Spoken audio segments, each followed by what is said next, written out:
thing shut down, but they continue to do this very thing. Then I also approve of others to do what? Then to do evil. You see what the scripture say there? You see what the scripture say there?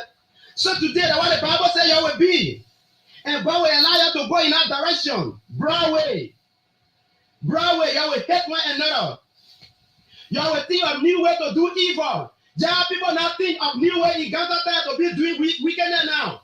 Because what he told, la church here, we published what church before. He denied his signature on those checks. Before 2020 campaign, he's a common criminal. I'm saying that to you. He's a common criminal. That's the budget you voted for. He's a criminal because he lied at $3.6 billion not in the budget. He can't take me anywhere. I defy him. That's a criminal. No, I'm not angry. I'm being forceful. I'm being intellectual. I'm providing facts. No, I said something I didn't mention him, so they don't know the analysis. He has no integrity in life or integrity. He's in the crisis of integrity. He's drowning in the crisis of integrity. We're not only fake. He's drowning in the crisis of integrity. That says he's a criminal. He's a thief. To take a $45,000 car in the budget to vote for it, not just to vote for it. And you didn't inform the people because he said everything you inform the people on record for that. And he didn't say anything about it. Okay, the pastor didn't vote. Well, why he didn't say it? Why he didn't say he voted for it? The records are there, Lord. Gentlemen. I tell you this. To be too damn great and good. We elected the Remarkable in 2017 up to 2023. Why does he want to know Tom Kupi, for example? Why does he want to contact again anybody, for example? You don't know me, telling me. I'm a principle-minded person. So I told a people that go around the money and see because he the boys and me deputy co-chair. And the minister will come to defend the president, they can pay to them. They have money, so I spend it. Yes, I'll be burning my great do up on them my own. So you are on Saturday in Pierre, you fight me, you fall. My grandmother will try to die. The BBC World Service. Destroy this country. Who began it? Me ask you, let Joya, it's very good. Very good. What is it? Very, very bad. Very, very, very, very bad. Your question, I'm a question for free. If I'm going to tell you who are video, that's your question, I play with. All right? Your question, I'm a question for free. If I'm going to tell you who are video, that's your question, I play with. You know what? So they come in, they say you're perfect, so we are. I am not coming back. I have no regret for what I would do. Bad about me. Very, very bad. Very, very, very, very bad about me. I will have no regret to behave the way I will behave. I mean, my December girls, the budget passed ever since. If I take them a January, February girls, and March girls, or April girls, let it stay. But I need my December girls. If my girls did it onto open, they will feel bad about me. Very, very bad. Me, I'm not coming back. I got no regret for what I will do. You're coming back, I don't get regret for what I will do. I am not coming back. I have no regret for what I will do. Let me let you know today. I will act very aggressive and rude on people for my December gas business. Yeah? Money in the country to get our gas will become problem. And people joking with it. Guago, you are our colleague.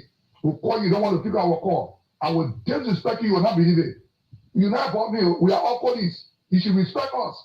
That's why you have took the job to be committee. You want to be on committee, you're colleague call, you can't answer? What's wrong with you? We will meet in session. Let my gas leader to open. I don't think that my people. Okay, folks, welcome.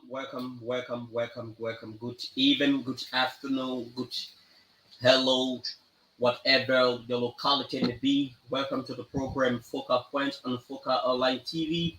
I want to say good New Year, a prosperous New Year to all of our viewers in Liberia, outside of Liberia, or those who will encounter the video after we shall have ended the broadcast. We want to say welcome again.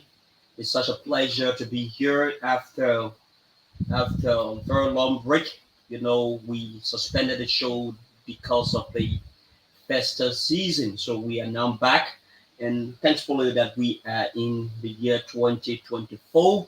And prior to us entering the year 2024, there has been a lot of new things, a lot of things happening politically interesting issues. There has been a lot of things, new things happening. We want to say Happy New Year to all of you watching our consistent followers. We encourage you that you also motivate other people to watch the video along with you as we move ahead. So we have a lot of issues to discuss about on today.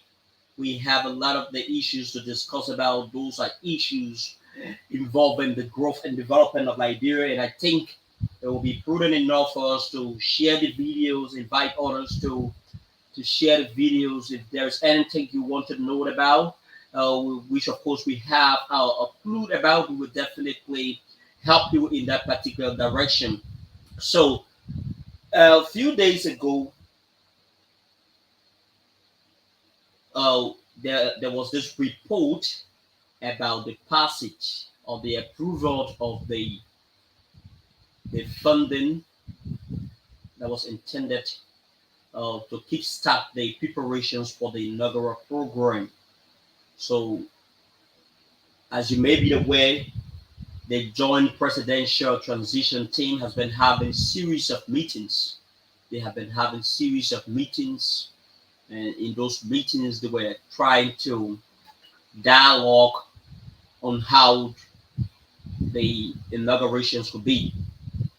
So, as by law, the Constitution makes it very, very clear that the inauguration should be conducted at the Capitol building, because during that process, you have the national legislature playing a very pivotal role. The national legislature played a very pivotal role in the inauguration exercise. So, unlike George Weah program, which was held at the SKD, the Samuel Kanyan Sport Complex, or Sports Stadium, if you want to call it that way, unlike George Weah activity, because there were other issues that the committee at the time thought about, and those issues were being resolved. You understand? Those issues were being accepted by the 54th legislature. One of the issues at the time under the George Weah administration has to do with the fact that the two annexes at the Capitol building was under construction, and they were also looking at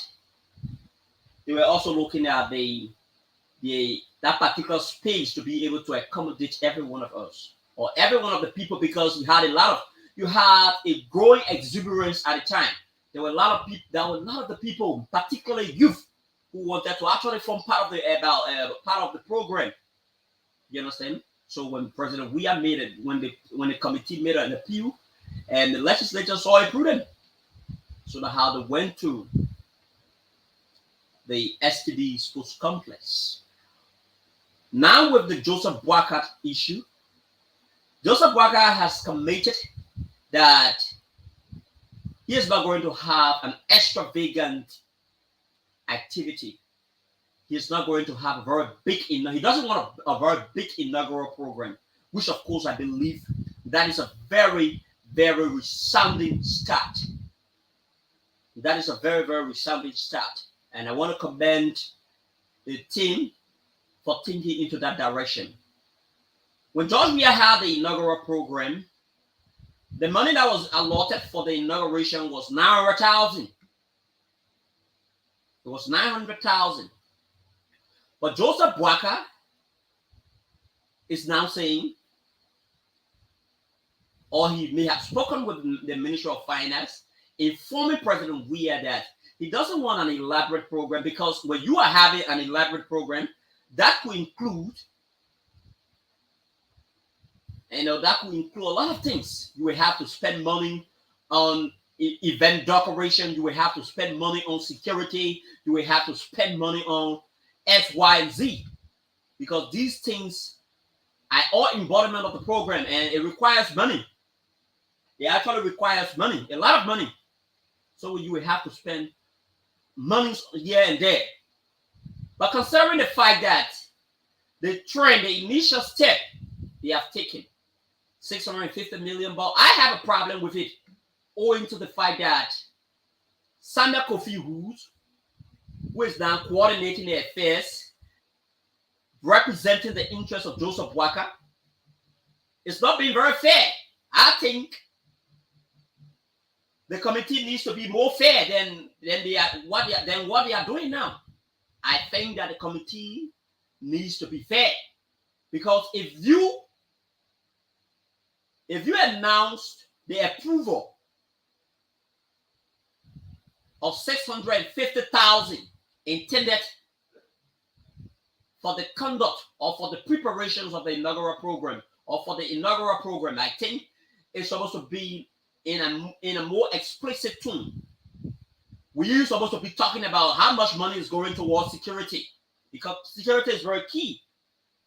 You're supposed to be briefing the public on how much money will be allotted to event decoration, how much money will be allotted to this X, Y, and Z. You understand? The public actually needs to know. The public needs to know about this. All of these things, they are very cardinal, and I think the public needs to know about them. The public needs to get informed. You understand? The initial start about a reasonable amount, a very, very reasonable amount. There has been no criticisms relative to the recent passage of 50,000 rather, in recognition of this particular event, but I think the public needs to know. And those team or those group of men who are representing the incoming administration interests, it is about time that you need to be more concise, precise in updating the public with the necessary information. Let the people get to know how much go to security. Let the public get to know how much go to event decoration. Let the people get to know how much go towards logistics. Let the people get to know how much will be allotted to infrastructural cleanup after, because after the activity you will expect a lot of the things you will need people to clean up the exercise, to clean up the infrastructure. You will need people. So the public needs to know. Remember when you were in opposition, when you were canvassing, those are some of the things you frown on. We need to start speaking. We are not going to sit down and watch you try to roll on the same path that you once criticized. It is important. So I hope in the coming days that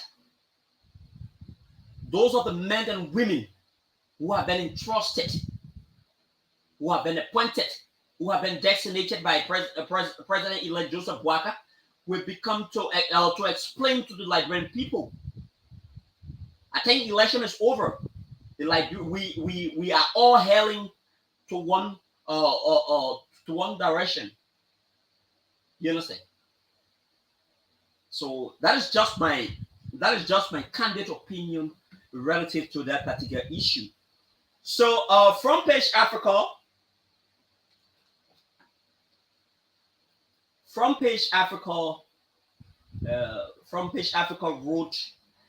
a very long article with several names believed to be presumptive nominees who will definitely be appointed by President-elect Joseph Newman Boakai. We will continue to use the word elect because he has not been sworn in as President of the Republic of Liberia. The gavel has not been entrusted to him yet. So just few days from now, and we have a brand new leadership. And the good thing about it, similar to the start of the Joseph the outgoing administration, the level of optimism, the level of exuberance, and a lot of Liberians are expressing they feel very excited, and they believe that Joseph Boakai will definitely arrest all of those issues. You understand? Speaking about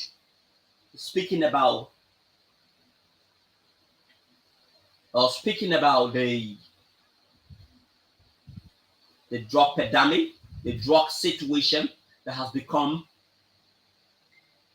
a pandemic in our country.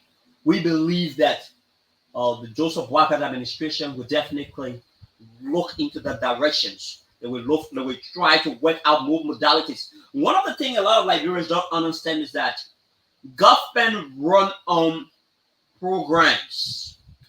Government always they run on programs. You understand? So let's go quickly. It's a very long article. I'm trying to get it. Okay. Trying to get it. I'll just read through and I'll just read through. The title of it is that FPA which is Front Page Africa analysis that sets potential members of incoming President Boakai's government. So that is their own analysis, and almost all of those individuals who they have included in their analysis, those are names that we are hearing. The internet has since been flooded with several other names. The likes of Sarah Bexlow Yanti, the likes of Mandela Kopal, Samuel Kofi Woods, and you name them, the list go on. Those are the names a lot of the people are pointing hands to. They are presumptive because the president has not come out to the public to say, I have designated. He doesn't have the capacity for now. Yeah, he doesn't. Because he's not president yet. So we will definitely be using presumptive. So let's go over it. Let's go. The aftermath of a growing elections, which clambers with the demise of the George Weah-led Democrat with the coalitions of Democratic Change government, paved the way for the return to power of the former ruling Unity Party under the leadership of former Vice President Joseph Boakai. Riding on the campaign mantra of rescue mission, the UP, which led for 12 years prior to the excellencies of power of outgoing President George Weah, made a lot of promises in hope of convincing Liberians that they were in fact the better alternative and well positioned to make Weah a one-term president. So, the Unity Party folks, when they were in oppositions after ruling Liberia for 12 years, after driving the agenda of Liberia for 12 years, when they got in opposition, they criticized the Weah-led government. They criticized the outgoing government on several issues. Some of those issues are societal issues. Some of those issues are administrative issues. So the Liberian people, considering the fact that the election is now over, the Liberian people will be looking up to them as an incoming administration to tackle, to address all of those issues that is spoke about. You understand? The Liberian people eyes will be wide open to see how Joseph Boakai is going to live up to all of those promises that are enshrined within his quote-unquote manifestos. Those are the issues the Liberian people will be looking up to. He spoke about agriculture. And one thing we should get in mind is that Liberians, from time to time, they have gotten so accustomed to a subsistent agricultural ideas. So introducing a mechanized farming, having a lot of people buy into the ideas of mechanized farming, it would take a lot of time. And it also includes capacity building as well, because when you want to elevate from subsistence farming that is consistently being practiced in Liberia for several years, and you want to improve, you want to promote the kind of farming activity that has been going on in Liberia to a mechanized farming, you will have to take a lot of things into consideration. Some of those things could be the issues about capacity building. And this is why the TVEC sector of Liberia needs to be fully prioritized. We saw. I am not going to say beyond this microphone to say President Weah didn't do much. He did some good things, which of course the Liberian people will definitely remember him for. We have to be objective. We have to be objective. When we sit behind the microphone, we need to come with objectivity. There were a lot of good things President Weah did. There are a lot of good things President Weah did. You understand? So let's go.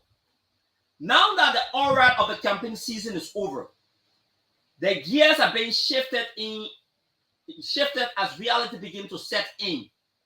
So considering the fact that we are no longer in the election, we are talking most of the conversations around the country, around all of the radio stations in the country, have been about governance, accessing the possibilities of the incoming administration's ability to live up to their promises.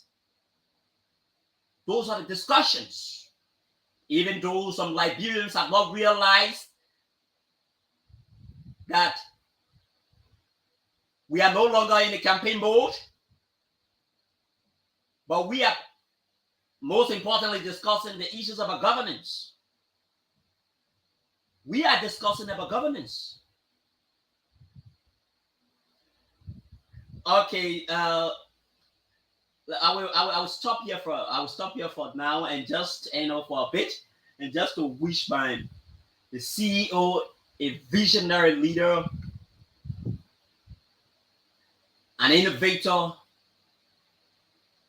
an agent of change. He's our CEO. He's one of us. That is how we refer to him in our district, even before he left. Andy Brooklyn Jala, I want to say happy belated birthday to you. Happy belated birthday to you.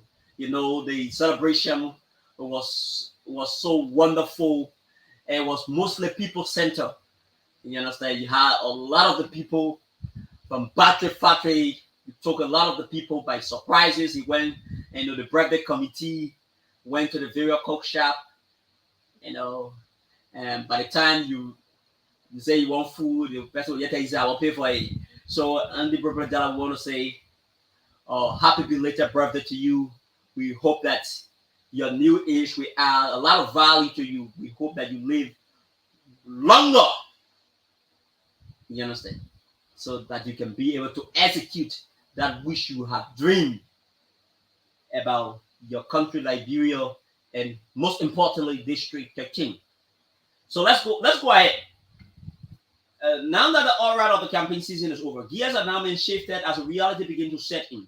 Over the past few weeks, since the UP's victory, the reality of a campaign team around promises of government's inclusion is finally about to take shape as President-elect and his transitional team sift through dozens of proposals and recommendations in hope of putting together a team capable of rescuing Liberia from the perceived era of bad governance under former President Weah.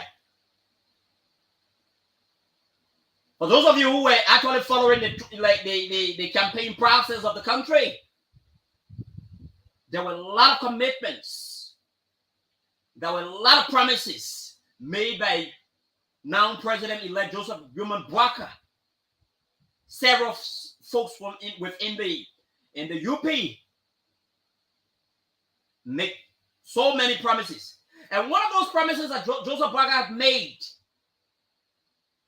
he made a commitment to the Liberian people that he was going to form a government. He was going to formulate a government of inclusion. People are still looking up to Joseph Boakai. Forming the government of inclusion is key. The formation of a government of inclusion is very key. Because there were lots of people, most importantly during the course of the run-up exercise, you've been having meetings with ACOP.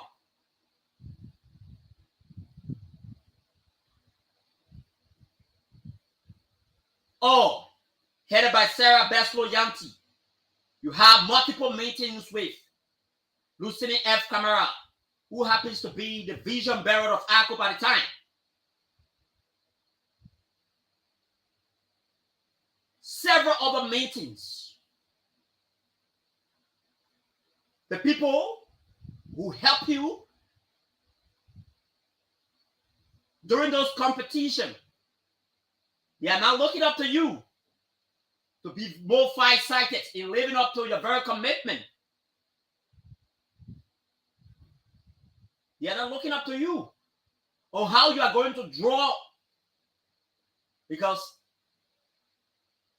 as we speak, President-elect Joseph Jima Boakai is space. He has lots of recommendations and proposals coming from so many individuals. So many individuals. And there is even a controversies about argument. Some of those decisions the president will take will spark confusion. Sometimes those confusions could be internal confusion. Sometimes those confusions, if it is not amicably resolved, it could lead up to an external confusion. And this is where the president has to be very wise. The president has to be very wise in dealing with some of those recommendations, in dealing with some of those proposals. He has to.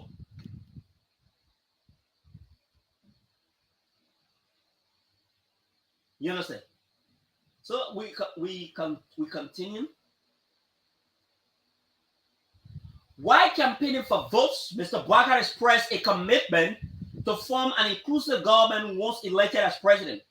We did that one. The Unity Party acknowledged that it is impossible to find all the best minds and talents within a single party to build and develop Liberia.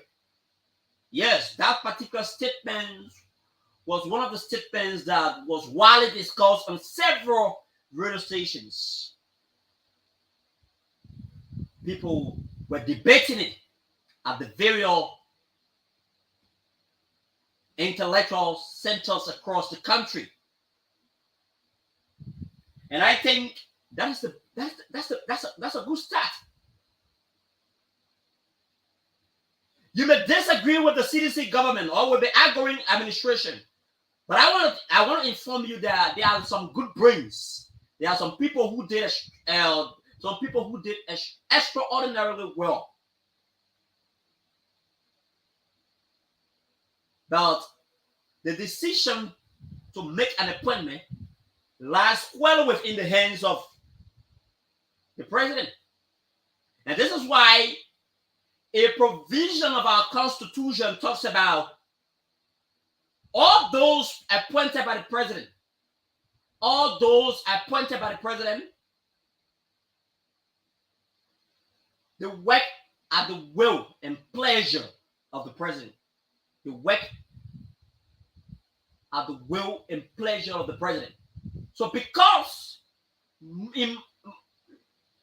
those who are appointed by the president work in line and will of the president's pleasure, this is why the president can choose to dismiss you based upon your underperformance. When you are underperforming, the man can choose to dismiss you. So a lot of that was what Joseph Parker said. Joseph Parker said he will be committed on forming a government of inclusion, taking into consideration that all of the intellect, all of the talents, all of the minds, the brain is not in one party. So on that basis, he is committed to forming a government of inclusion. This is the quotation. One thing I know very well is that all talents and ideas we need to rebuild our country cannot be found within a single party, tribe, county, religion, or region or religion. That is why I'm committed. So let's go to those names. So we are hearing the likes of Sarah Beslow Yanti, who is presumptively believed to be a nominee that will definitely occupy the position as the foreign affairs minister. But here is what my argument is. For the past years now, or for the past months, the Ministry of Information, the Ministry of Foreign Affairs has been having a lot of issues there. Some of those issues has to do with our diplomatic sovereignty, our image as a country. A lot of Liberians were calling here and there when our passports were being possessed by so many individuals who are not Liberians.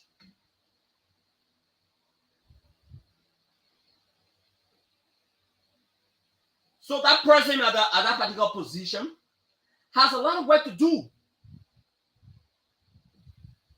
Will have a lot of work to do.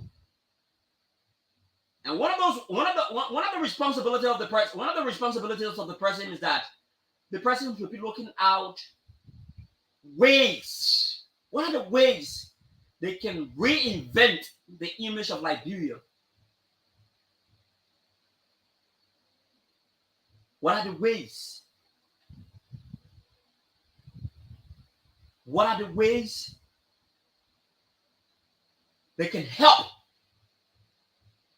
to strengthen the reputation, especially our passports? So this is why the ministry is responsible for implementing Liberia external policies and religion, as well as managing its diplomatic missions accredited abroad. In due a rocket period over the past 6 years, and made lingering and familiar issues regarding the country's passport falling into the hands of wrong individuals. Whoever is tipped there will have to serve as the dean of the cabinet and automatically ascends to the presidency after the Speaker of the House of Representatives and the pro tempore of the Liberian Senate. The ministry has been rocked by multiple scandals. We all heard multiple scandals from the ministry regarding the passport issue, where our passports were being caught by criminals. You understand? So whoever is appointed there has a lot of work to do. And as part of their responsibility, they will be able to reinvent the dignity of our passport, the respect of our passport. To a large extent, our passport has had a prestige, but considering the latest scandals coming in, it has reduced the kind of respect our passport won't have. I even want to believe, because initially the U.S. Embassy came out with a regulation pertaining to the diversity program, which many Liberians play here.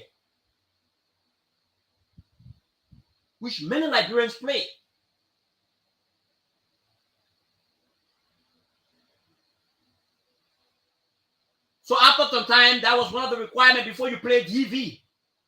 But since that issue, I think that was one of the issues that prompted the U.S. Embassy to even say, even when you have the passport, you can play. If you don't have the passport, you can play. You understand? So the person who would definitely spearhead the external foreign policies or the foreign policies of our country, we have a lot of responsibilities to handle.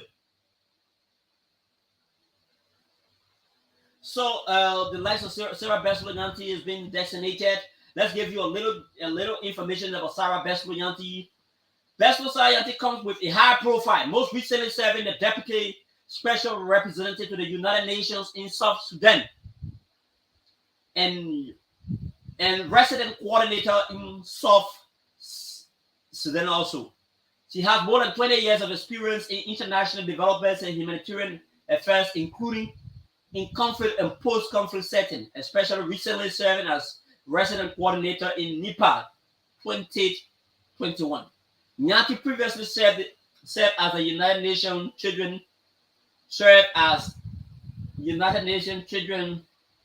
Fund, UNICEF representative in Niamey 2019-2020, and in the Gambia 2015 to 2017. Prior to her senior level representational role, she served in numerous technical capacity in UNICEF and the United Nations Development Program related to setting up systems for large-scale grant management, social protection, cash transfer, HIV, health, and education before joining the United Nations in Liberia, where she worked during the conflict and transitional government period. Basil-Yanti held senior position in the Ministry of Health at the Health of the Government of Liberia 1999 to 2003. She said, okay, so that is just a little profile about who the presumptive nominee is. Sarah Basil-Yanti, she contested as the standard bearer of all African League Liberation. She contested, and let's see, we have another person. We have is Gaffouin, Augustin Gaffouin. Those are the people a lot of people are hearing about. And Ohen at the ministry. Gaffouin served as foreign minister from 2012 to 2015 under the presidencies of Ellen Johnson Sirleaf. He is also a former minister of finance.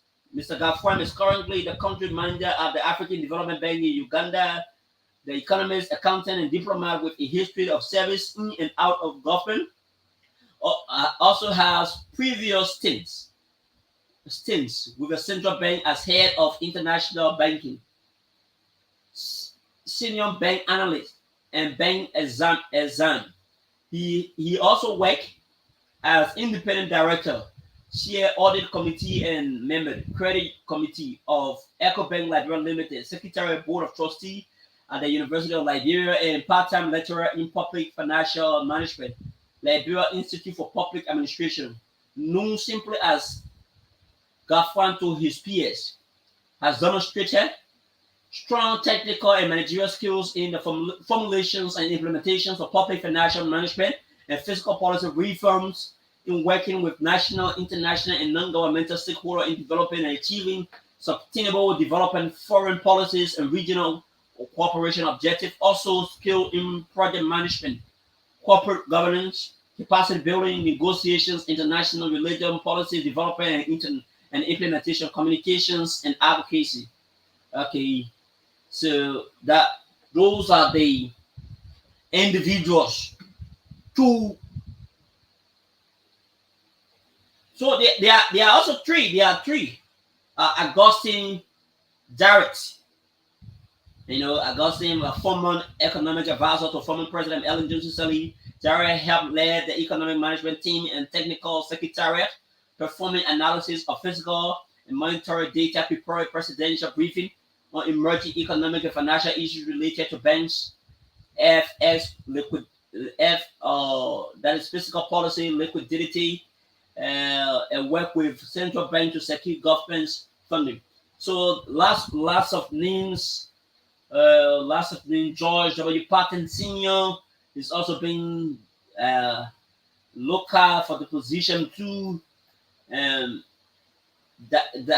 Anthony Sayer, and the list go on. The list go on and on and on. So we'll just take a, we'll just relax this conversation. So almost all of those people who have been designated, who are believed to be peoples that will be appointed to the position, based upon their profile so far, one could jump to the conclusion that these people, many of whom are qualified individuals. They are all qualified individuals. And this is why, from the outlook of things, when President Weah issued that decree that led to the formulations of the joint presidential transition team, when I look at those individuals who have been designated, and it actually mirrored that of the Ellen Johnson Sirleaf area. Yeah, they actually mirrored that of the Ellen Johnson Sirleaf. It looks similar to almost the same breed of people we experienced under the Ellen Johnson Sirleaf administration.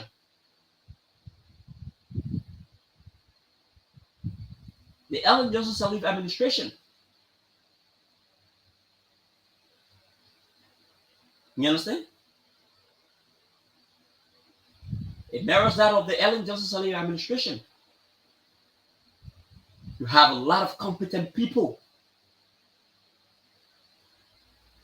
Have a lot of competent individuals who are believed to be individuals who will definitely be appointed by Joseph Newman Boakai when he is soon in as president of the Republic of Liberia. But another good thing here is that all of those names are subject to confirmation. While it's true that the power is invested in the president to make appointment, we understand at times the president received a lot of recommendations and proposals from several other people who are believed to be, who are believed to have a very strong relationship with the president. Sometimes they can say, my man, Mr. President, this is my interest. You need to prioritize my interest, X, Y, and Z. But the president look at those things too. Why it's true that the president has the responsibility to actually make appointment.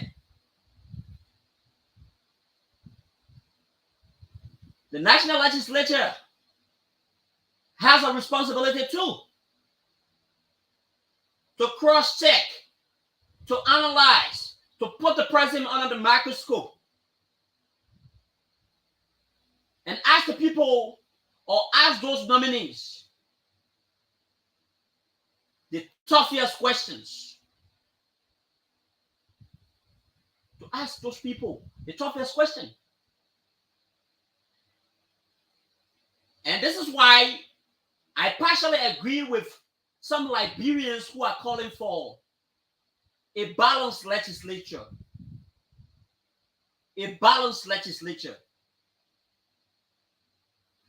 A balanced legislature. What do I refer to as a balanced legislature? A legislature where the interests of the people in opposition will be prioritized. A legislature where the interests of those who are driving the agenda will also be prioritized. That is the kind of legislature, for me, I think is the best suited legislature. We saw how Buffer Stimel, tons of other lawmakers have been given recommendations. The likes of Yeke Koluba, who was consistently denied of being recognized only because the outgoing speaker, Buffer Stimel,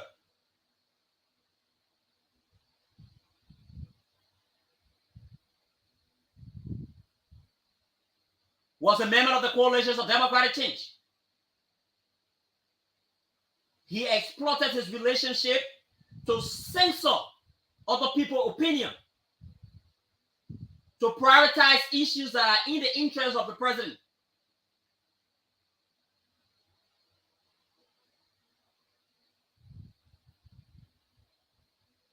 We want to see the national legislature being able to debate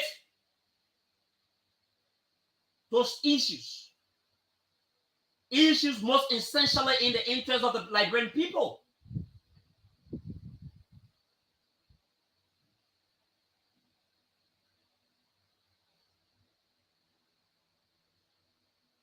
You understand?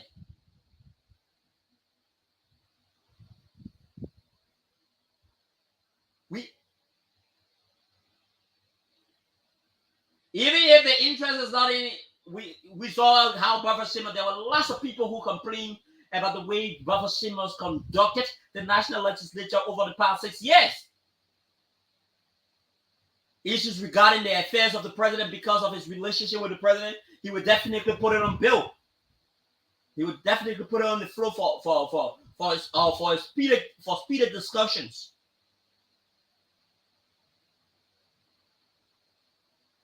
We want to see a legislature that will hold the incoming administration accountable. Those people who will definitely be designated to whatever position, they should be willing to respond to the toughest questions. We need to see the legislature, tons of time the legislature, the 54th legislature has been branded as a rubber stamp legislature. And this is why many Liberians now believe that the legislature is one of the problems in the country. Owing to the fact that the legislature has not been more energized in terms of being able to hold or prioritize interests that should be in the interest of the Liberian people.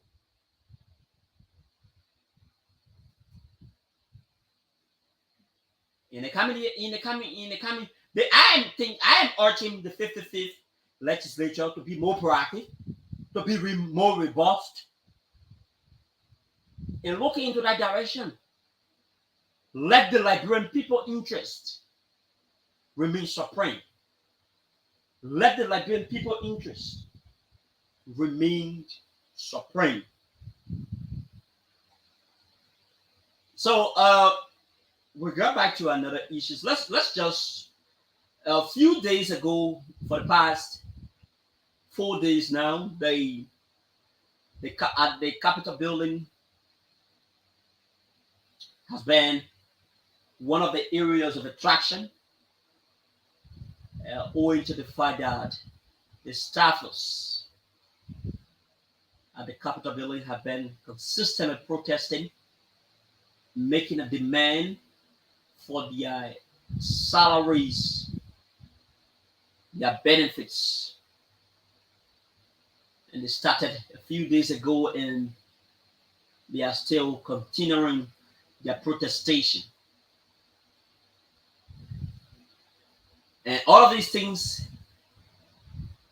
is happening in the midst of a confirmation hearing that should be taking place.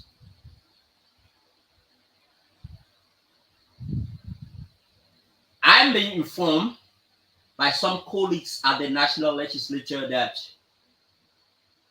the lawmakers are supposed to be closing on tomorrow, based upon the reports we are actually getting, which is the 9th.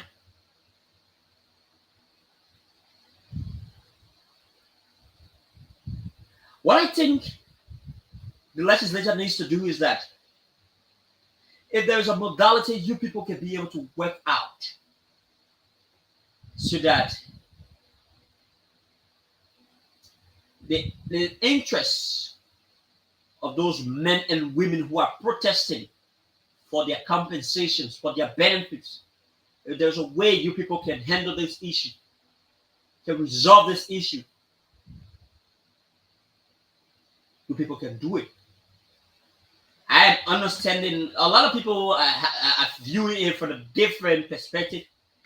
A lot of people are viewing it from a different perspective. But the most important issue here is that the staffers have said it in a more clearer tone and in a clear tone that their actions does not in any way suggest to undermine the ongoing confirmation hearing. What they are mostly interested in is the fact that their welfare must be prioritized. And so a lot of them are afraid that if these guys go, many of whom will not be returning. Many of whom will not be returning. What would be the outcome of their benefits, of their compensations? Remember, these individuals, those men and women who have since been protesting, they are family people. They have a lot to cater to rather. They have a lot of responsibilities.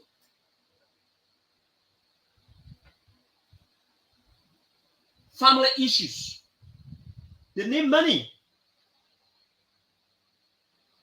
I think it is totally unfair.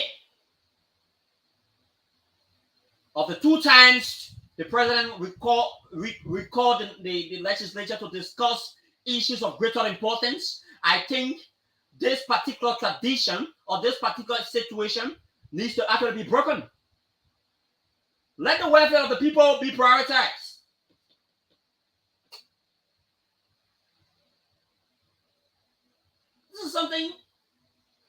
This is something we shouldn't be complaining about. These people make far little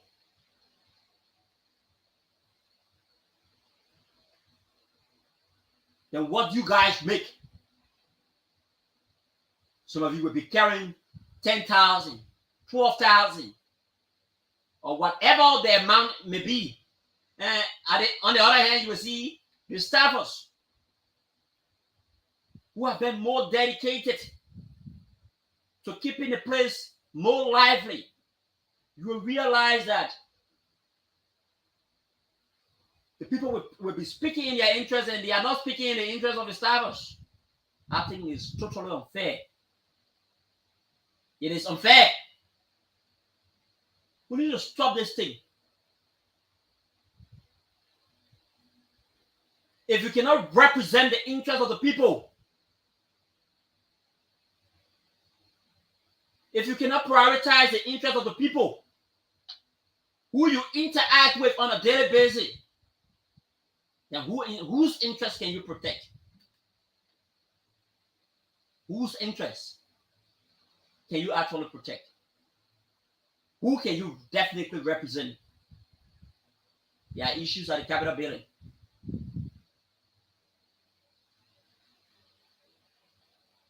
And almost all of the people who are part of the protest, if you ask them, they will tell you their action is now to undermine. But their actions is to demonstrate that they are actually demanding if the government can be able to cater to their plights, to those issues, they would want those issues are settled.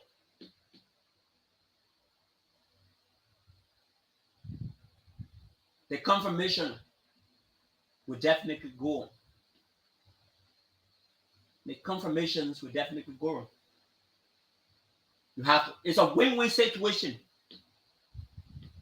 You guys have to try your best. You guys have to really, really try.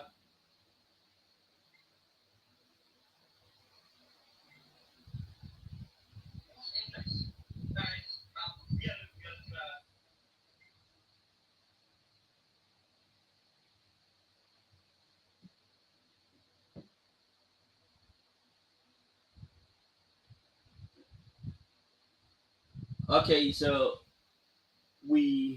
let me begin to acknowledge those people who are following.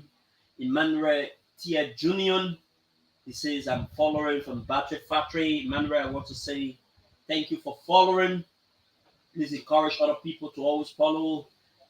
Read his message. We are watching from where we celebrated. our 32nd birthday. Okay, a happy belated birthday to you. And the Brooklyn Jala, CEO of Focal Online TV. Following live from my comfort zone, as in Eric Palo Collins. Thanks to all of you who are following. It has actually been a wonderful, wonderful conversation. We will remain critical. We will talk about the issues that matter most to the people. And this is why we play the role as a watchdog of the society. We will definitely highlight those issues. We will hold the Unity Party government accountable to a lot of the commitments they made. We are fully aware of the fact that government runs on the basis of program. So we are going to try our best as possible to keep updating the people. Watch out, our management is doing a fantastic job. They are looking at a lot of proposals, so that we can transition from an online to an FM service, at which time we will be with need a lot of people to help contribute. Some of those people will be contributors, some of them will be correspondents. We have to have our correspondents at the national legislature, at the court, to fill us in while we have the morning program. We have program for entertainment. You understand? We have to have a lot of other creative stuff to keep the place more innovative and flourishing. So on this note, my name is Ken Lyndon Topa. I want to say do have yourself a pleasant day. Bye bye from my end.